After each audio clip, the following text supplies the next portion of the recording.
You're listening to Forward Faster, bite-sized insights for entrepreneurs. Can you describe the different stages of funding from bootstrapping, angel investing, strategic investors, and venture investors? I think the conventional wisdom is that exactly what you said. It's like bootstrapping, angel investing, VC, and then get acquired typically. These days, going public is very difficult because of the cost of being a public company. So most hardware startup companies tend to exit by acquisition. So on the other hand, I have to say that model is really not quite working. And the reason is that it's really hard to get seed money from VCs. And so first of all, you have to think about the money, the various stage of growth, the money you need in a continuum. It's not like I try to optimize the valuation of this round, but rather it's like how would getting this chunk of money in will impact my next step of the growth. And so talking about photonics company today, the very typical startup is doing bootstrapping, typically by getting government grants or doing research in university. And I think that's a very fine thing to do because you have the infrastructure and the equipment to get work done, and then you just pay a very modest licensing fee to properly get the IP out for your company. And so that's a very typical thing to do, and I encourage companies to get grants. There's a little bit of misconception that it takes too much effort to raise money to get grants compared to investor money, and that's generally not quite true. But you point out about bootstrapping really points out to the need for to have validation before you can get money from investors. Investors are risk averse, and unless you can prove some likelihood that you can succeed, you're not likely going to get money. So bootstrapping is a very important step in the photonic startups, is to get that technology resolved. That's a first order business. Actually, I personally believe it's really important to have a business strategy behind it. But on the other hand, it's really less important if you can get strong financial support from investors, because what you lack, they can provide readily. But they really do want to see technical validation as the first step. And then, of course, if possible, then you get validation in terms of customer feedback, opinion leader feedback, and ideally some initial revenue. And one incorrect thinking is that I need to build a great big business or scale the revenue before I can get funding or before I can get VC interested. I think that the fact that you have limited resources, you have to think about how do I get validation more than how do I get actual result, because it takes a lot of money to get scale of business. In fact, in a very convoluted way, the less you have, the more you're going to get valuation and get companies acquisition or VC interested, because they're investing in their potential. Whereas, so you can take a company being acquired for its revenue, which is very straightforward, X number of multiple revenue, or you sell the dream, which could be infinite multiple, right? So it's too costly to scale revenue. So focus on the word validation in each step of the funding. And when you say validation, do you mean just technical validation, or are you talking about feedback, industry feedback? Well, all of the above, right, depending on who you're talking to, what they want. But basically, simply put, is you always give what the other side wants, and you got to understand that. Angel investors tend to be less sophisticated in the sense they are not exactly frequent investors.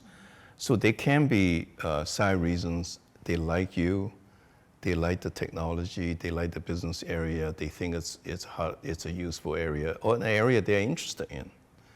Whereas VC tend to be very straightforward, it's ROI. How much money do I put in to get how much in return?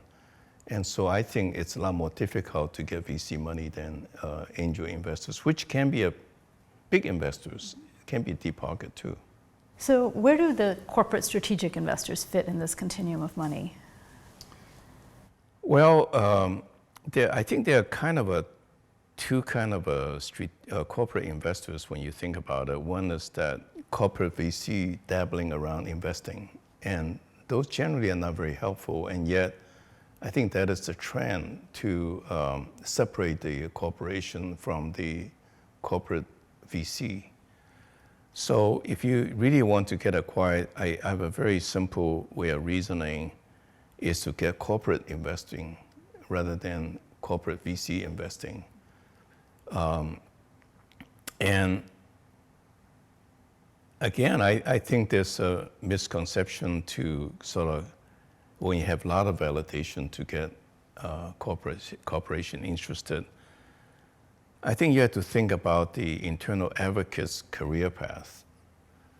It's very risky for someone working for a big corporation to become your advocate, and what if you made a mistake that you weren't successful? So I think you want to minimize the risk for that individual.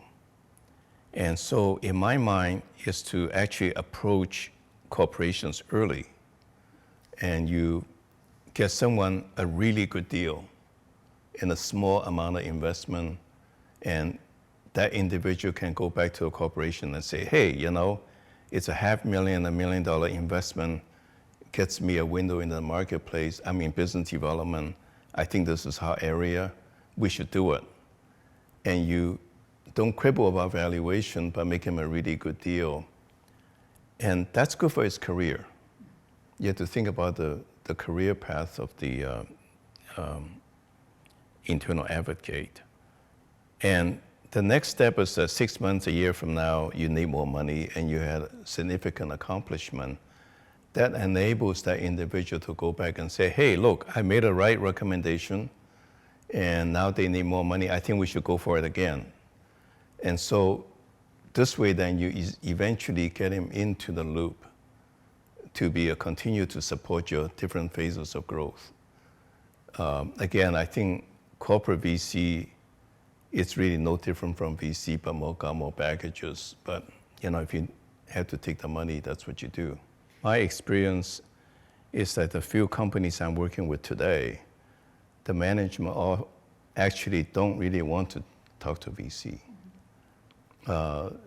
There's enough baggages about what VCs do.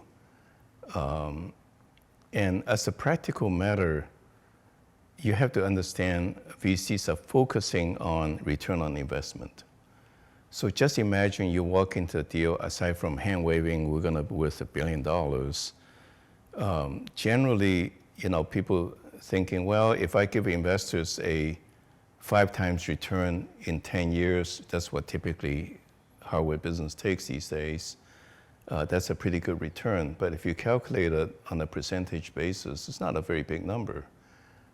They have deals that they think they can make money that's 10, 15, 20% a year. Why would they want to invest in a big unknown?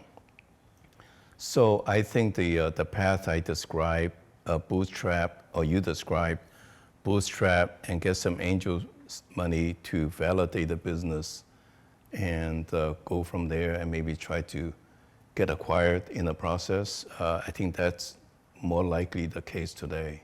Entrepreneurs tend to focus on why it will work, and whereas investors always focus on why it wouldn't work. In a sense that investors are skeptics, they're risk averse. So there's a conflict there. I think the right attitude is for the entrepreneur to have the right mental attitude towards valuation. And I think probably the fairest way to look at it is that how much money can this create, how much more value for the company, and therefore we should split that gain.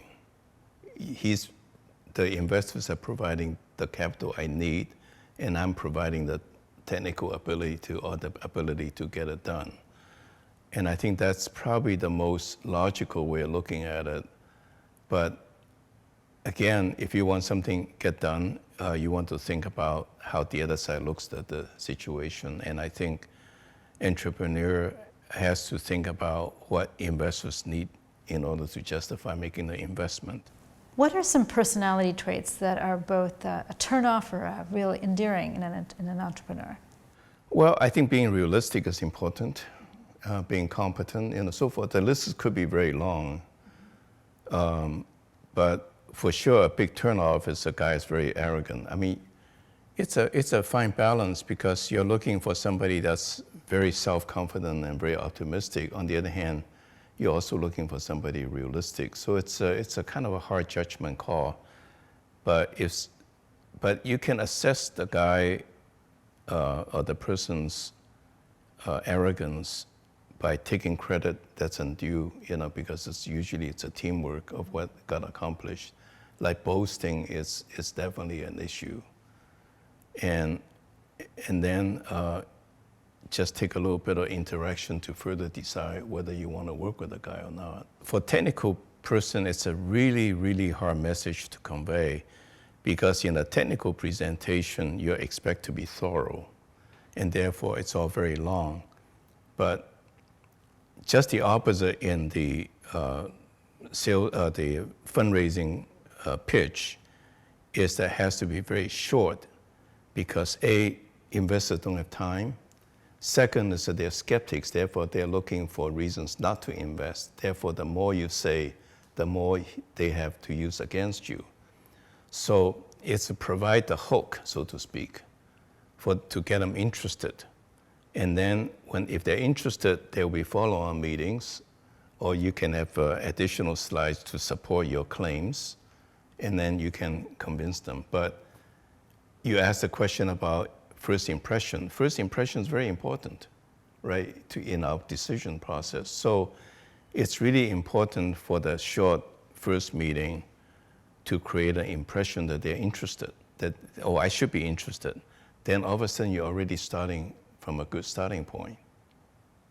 So keep it short, to the point, provide a hook instead of trying to close the deal. It never happens.